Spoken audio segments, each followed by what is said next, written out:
Hello everyone. तो हम vision की टेस्ट 13 का सिलेबस देखने वाले हैं, उसके अकॉर्डिंग हम टेस्ट सॉल्व करेंगे और आपको टेस्ट टेलीग्राम चैनल पे मिल जाएगी। हम 5 जनवरी पे ये 2026 के ये 13 टेस्ट जो है वो सॉल्व करेंगे। तो ये टेस्ट आपको 4 जनवरी के इवनिंग में मिल जाएगी टेलीग्राम चैनल पे।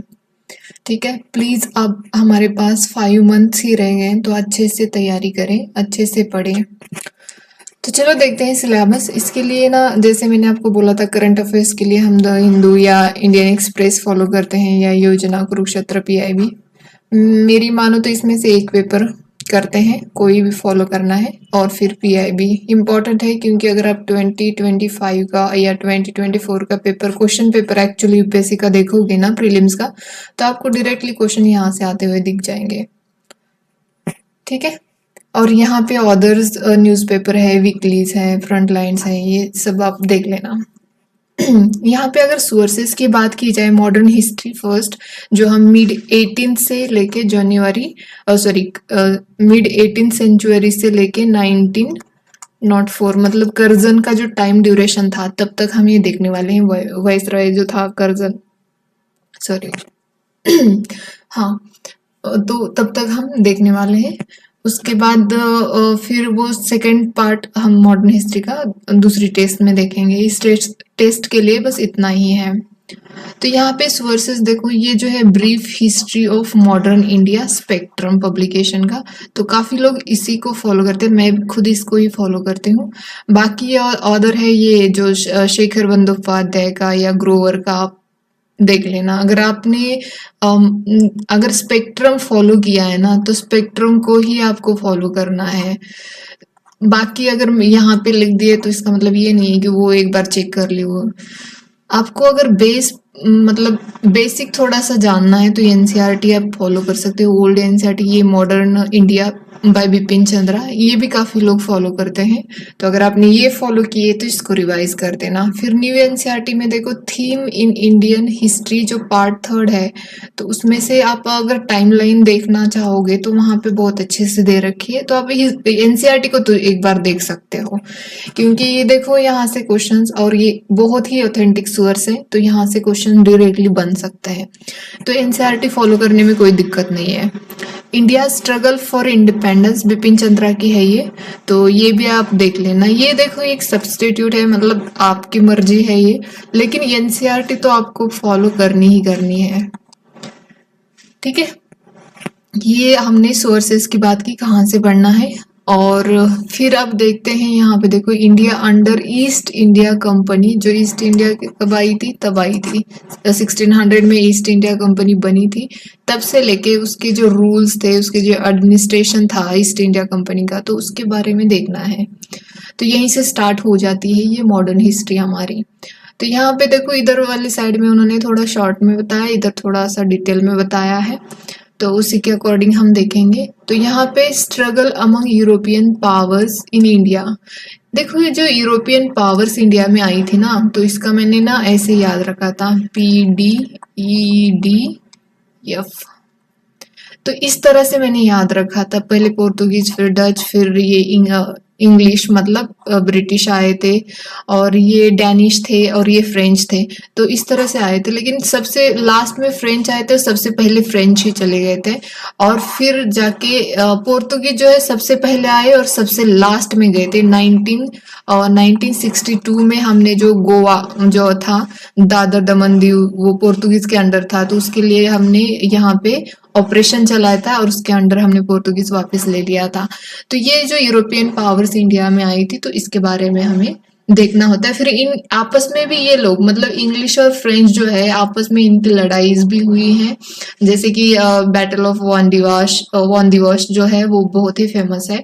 तो ये हमें देखना है यूपीएससी यहाँ से। और ये जो खास करके पोर्तुगीज है ना, तो देखो एक मिनट, खास करके ये पोर्तुगीज है, इन्होंने कौन से प्लांट इंट्रोड्यूस किए हैं इंडिया में, और तो इसके ऊपर यूपीएससी क्वेश्चन पूछ रही है। और ये क्वेश्चन अगर आप 23 में देखोगे तो आपको वहां से क्वेश्चन दिख जाएगा, अभी 25 में देखोगे तो वहां पे भी आपको क्वेश्चन दिखेगा। तो इसलिए तो बोलते हैं ना आपको पीवाईक्यू अच्छे करने चाहिए। तो ये जो हम बोलते हैं ना यूरोपियन जो पावर्स थी आई थी इंडिया में, तो वो इतनी इम्पोर्टेंट नहीं है पढ़ने से, नहीं। लेकिन आजकल यूपीएससी यहीं से क्वेश्चन बना रही है, अगर मॉडर्न हिस्ट्री के देखा जाए तो इसको आपको अच्छे से क्लियर करना है कि किसकी साइड से कौन लड़ रहा था। तो ये जैसे कर्नाटिक वार, 3 कर्नाटिक वॉर हुए थे, तो उसमें कौन कौन सी पावर कौन कौन सी साइड से थे, तो ये हमें वहां पे डिटेल में देखना है। ठीक है, रेगुलेटिंग एक्ट्स, फिर चार्टर एक्ट्स है, फिर रेगुलेशन जो रेगुलेशन जैसे कि गवर्नमेंट ऑफ इंडिया एक्ट्स भी आए हुए हैं उस टाइम पे, तो ये सारे जो हैं ये हमें पॉलिटी में भी हेल्प कर जाते हैं और यहाँ पे भी हेल्प कर जाते हैं मॉडर्न हिस्ट्री में। रेगुलेटिंग एक्ट जो लाया था, जो ईस्ट इंडिया कंपनी जो बनाई थी ब्रिटिशर्स के द्वारा, तो उसको रेगुलेट करने में, क्योंकि वहां पे करप्शन बहुत ज्यादा हो रहा था उस टाइम पे और कंपनी जो थी वो कर्ज में इतनी डूबी हुई थी, तब जाके यहाँ पे जो ब्रिटिश पार्लियामेंट है उन्होंने रेगुलेट करना शुरू कर दिया था। रेगुलेटिंग एक्ट जो है 1773 का। तो यहाँ से भी आपको क्वेश्चन दिखेंगे, आप 24 का पेपर ले लो, वहां पे आपको क्वेश्चन इस एक्ट से डायरेक्टली दिखाई देगा। कौन से एक्ट था? 1833 का जो एक्ट है वहां से क्वेश्चन पूछा गया था। और ये सारे एक्ट जो है ना, इसके ऊपर क्वेश्चन पूछे हैं यूपीएससी ने, अगर आप पीवाईक्यू देखोगे तो। ठीक है, तो आपको पता होना चाहिए कि उस एक्ट का, अगर वो एक्ट आया तो उसके फीचर्स क्या क्या थे। चार्टर जो होते थे वो खास करके ट्रेड के लिए लाए गए थे। चार्टर एक्ट जो है, कौन से थे चार्टर एक्ट? तो चार्टर एक्ट जो थे, ये वाला चार्टर एक्ट है, 1793 का चार्टर एक्ट है, 1813 का चार्टर एक्ट है, 1833 का चार्टर एक्ट है, 1853 का चार्टर एक्ट है। इसके बाद चार्टर एक्ट जो है वो बंद हो गए थे, क्योंकि जो मोनोपोली थी इंडिया ईस्ट इंडिया कंपनी की, वो तो पहले ही खत्म कर दी थी 1833 में। लेकिन फिर भी ईस्ट इंडिया कंपनी ट्रेड कर सकती थी इंडिया में, तो उसका कोई लिमिटेशन नहीं रखा था। बट वो लिमिटेशन जो है वो बाद में हटा दिया। 1857 का जो रिवॉल्ट हो गया उसके बाद डायरेक्टली जो ब्रिटिश गवर्नमेंट है उसने डायरेक्टली टेक ओवर कर लिया था। ठीक है, तो ये 1857 का रिवॉल्ट है, तो उसको भी हमें एक तो मेंस पर्सपेक्टिव से भी अच्छे से देखना है और प्रीलिम पर्सपेक्टिव से भी। ठीक है, पीवाईक्यू देखोगे तो आपको पता चलेगा कि इसको कैसे प्रीलिम्स के अकॉर्डिंग पढ़ना है और मेंस के लिए कैसे पढ़ना है। ये इंपॉर्टेंट होता है। हम क्या करते हैं कि नहीं, अब प्रीलिम्स आई है तो मेंस के लिए क्यों देखेंगे हम? नहीं, मेंस के लिए जो होता है ना, वो रिटेनिंग करने की पावर आपके पास अच्छी खासी देते हैं अगर आप मेंस के अकॉर्डिंग पढ़ते हैं तो। क्योंकि मेंस के लिए ना कुछ चीजें होती है हमें याद रखनी चाहिए थी। कि अगर बोला जाए कि 1815 का जो रिवॉल्ट था, 1857 का जो रिवॉल्ट हुआ था, तो उसके रीजन कौन कौन से थे, क्यों हुआ था। ठीक है, ये हमें डायरेक्टली, अगर यूपीएससी के प्रीलिम्स में ऐसे ऑप्शन दिए कि ये चार, यहाँ पे 3-4 रीजन दिए और उसमें से आपको करेक्ट रीजन ढूंढने हैं, तो वहां पे आपको इनडायरेक्टली हेल्प हो जाती है अगर आप मेंस के अकॉर्डिंग पढ़ते हैं तो। ठीक है, तो ये बेनिफिट होता है कि जो टॉपिक्स है mains oriented, sorry prelims oriented, और जो मेंस के लिए भी हेल्पफुल है। जैसे कि आप जीएस में ले लो, मैं हमेशा सबको यही बोलती हूँ कि अगर जीएस में देखोगे तो ज्योग्राफी जो है, हिस्ट्री है, और क्या आता है, ज्योग्राफी हिस्ट्री जो है, ये मेंस के लिए भी इम्पोर्टेंट है। ज्योग्राफी तो मेंस के लिए 4-5 क्वेश्चन यहाँ से आते हैं, तो ये इम्पोर्टेंट है। प्रीलिम्स के लिए भी यहाँ से 10 के आसपास क्वेश्चन आते ही आते हैं, तो इम्पोर्टेंट है ये। तो आपको इसको पढ़ना चाहिए उसी के according. Indian geography, world geography हो, उसके ऊपर क्वेश्चंस आते हैं, मेंस में भी आते हैं, प्रीलिम्स में आते हैं, तो आपको पढ़ना चाहिए। ठीक है, तो ये हो गया। फिर अब इंडियन किंगडम्स इन 18th सेंचुरी में, जैसे कि मराठास थे उस टाइम पे, पंजाब के जो रंजीत सिंह थे, फिर मैसूर में टीपू सुल्तान थे, हैदराबाद में हैदराबाद के निजाम थे उस टाइम पे, तो उस साइड बाय साइड उनके बारे में भी हमें पढ़ना पड़ता है। ठीक है, फिर ब्रिटिश एक्सपांशन पॉलिसीज थी, जैसे कि डॉक्ट्राइन ऑफ लैप्स क्या थी, क्यों लाई गई थी। ठीक है, सबऑर्डिनेट अलायंस थे, तो वो भी किसने पहले एक्सेप्ट किया था, क्यों लाए गए थे, ये इसके रीजन हमें देखते हैं। इस तरह से पढ़ते हैं तो वो काफी टाइम के लिए याद रहता है और हम प्रीलिम्स में आसानी से क्वेश्चंस अटेम्प्ट कर पाते हैं, उसके लिए टाइम ज्यादा नहीं लगता। और ब्रिटिशर के जो इकोनॉमिक की पॉलिसीज हैं उसके ऊपर भी क्वेश्चन पढ़ते हैं, और उनकी जो इकोनॉमिक पॉलिसी थी उसके इम्पैक्ट क्या हुए इंडिया के ऊपर, इंडिया की जो इंडस्ट्रीज थे, जो क्राफ्ट्स थे, उसके ऊपर क्या इम्पैक्ट पड़ा, ये यहाँ पे इम्पोर्टेंट बन जाता है। फिर यहाँ पे works of British governor and general जो थे, तो वो भी हमें देखना है कि कब पहले सिर्फ गवर्नर जनरल थे, फिर कब गवर्नर जनरल ऑफ इंडिया बन गए, कब फिर वॉइस रॉय बन गए। तो ये सब जो है आपको उस एक्ट के दौरान पता चलेगा। जो आप एक्ट जब पढ़ोगे तब आपको ये पता चलेगा कौन से एक्ट में क्या लाया गया है, वो बहुत इंपॉर्टेंट है। Socio religious reform movements 19th century में कौन से हुए थे, तो साइड बाय साइड वहां पे ब्रिटिश जब आए थे तभी साइड बाय साइड कौन से रिफॉर्म चल रहे थे। तो ब्राह्मो समाज आया था, आर्य समाज आया था, थियोसॉफिकल सोसाइटीज आई थी। तो इनके ये कब इस्टेब्लिश किए थे, किसने किया था, और कौन कौन इससे रिलेटेड था, और कौन कौन सी पर्सनैलिटी जो है इससे रिलेटेड थी, ये सब हमें देखना है। इनके न्यूज़पेपर कौन से हुआ करते थे, न्यूज़पेपर। फिर इनका जर्नल कौन सा हुआ करता है। अगर किसी ने बुक्स यहाँ पे लॉन्च की थी तो उस बुक्स का नाम, ये और वो बुक किसने लिखी थी, ये भी हमें देखना होता है। ठीक है। फिर यहाँ पे देखो ये रामकृष्ण मूवमेंट्स, फिर मुस्लिम रिफॉर्म्स लाए गए थे, और मुस्लिम्स की भी अलीगढ़ मूवमेंट अगर आप देखोगे तो वो काफी इम्पोर्टेंट है। फिर यहाँ पे पारसी रिफॉर्म्स लाए गए थे, पारसी मूवमेंट्स, मतलब सोशियो रिलीजियस देखा जाए तो सिख रिफॉर्म मूवमेंट्स भी आए हुए थे। ठीक है। और फिर आगे अगर देखा जाए तो यहाँ पे जो अभी मैंने बोला था 1857 का जो रिवॉल्ट है, तो इसके बाद क्या क्या चेंजेस इंडिया में आए, फिर एडमिनिस्ट्रेशन कैसे रहा, फिर यहाँ पे गवर्नमेंट ऑफ इंडिया एक्ट्स आया फर्स्ट टाइम। ठीक है। फिर कौंसिल एक्ट्स आने शुरू हो गए 1861 का। फिर 18 मतलब कौंसिल एक्ट जो है वो ज़्यादा तो एडमिनिस्ट्रेशन में चेंजेस लाए गए थे कौंसिल एक्ट के द्वारा। 92 का था। फिर growth of political ideas and political organisation up to 1885 में फिर हमारा क्या बन गया, हमारा नेशनल कांग्रेस, जो इंडियन नेशनल कांग्रेस बन गया था। ठीक है। इंडियन नेशनल कांग्रेस INC बन गई थी हमारी 1885 पे। Foundation of the national Congress वही हुआ ना, मैंने बोला था। फिर ये मॉडर्न फेज आ जाता है यहाँ से। जो मॉडर्न फेज जो आप देखते हो तो वो कहाँ से शुरू होता है, 1885 से लेके 1904 तक आता है। ठीक है। तो ये मॉडर्न फेज बोला जाता है। इसके बाद गांधी जी का जो अरावल होता है 1915 में, तो तब से ये गांधी जी का अराइवल आ जाता है यहाँ से। फिर अगर इसके बाद देखोगे तो यहाँ पे फिर एक्सट्रीमिस्ट का फेज शुरू हो जाता है 1904 के बाद। तो ये क्रोनोलॉजी की अगर पता होती है तो हम आसानी से, अगर क्रोनोलॉजी बेस्ड क्वेश्चन आते तो उसको आसानी से सॉल्व कर सकते हैं। तो मिसलेनियस एंड अदर डायमेंशंस देखा जाए तो 18th सेंचुरी के, तो उसमें देखो ट्राइबल मूवमेंट काफी इंपॉर्टेंट है, क्वेश्चन आते हैं। पीजन मूवमेंट्स हैं, आते हैं क्वेश्चंस।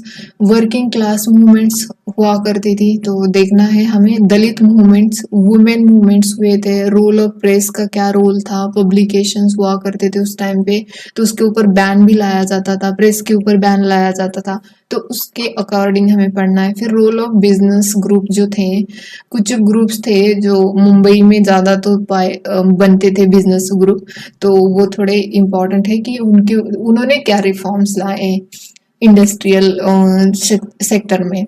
ठीक है। फॉरेन पॉलिसीज उस टाइम पे क्या थी, ब्रिटिशर्स की फॉरेन पॉलिसी कैसी थी, कैसे रहते थे आड़ोसी पड़ोसियों के साथ, तो ये भी हमें यहाँ पे पढ़ना है। फिर मिसलेनियस, जैसे कि रिफॉर्म्स, एक्ट्स, कमिटीज उस टाइम पे बनी थी। जैसे कि देखो वहां पे ड्रॉट, ब्रिटिशर के टाइम पे ना ड्रॉट काफी आते थे, तो उसके लिए कमीशन बिठाए जाते थे, तो वो इम्पोर्टेंट है।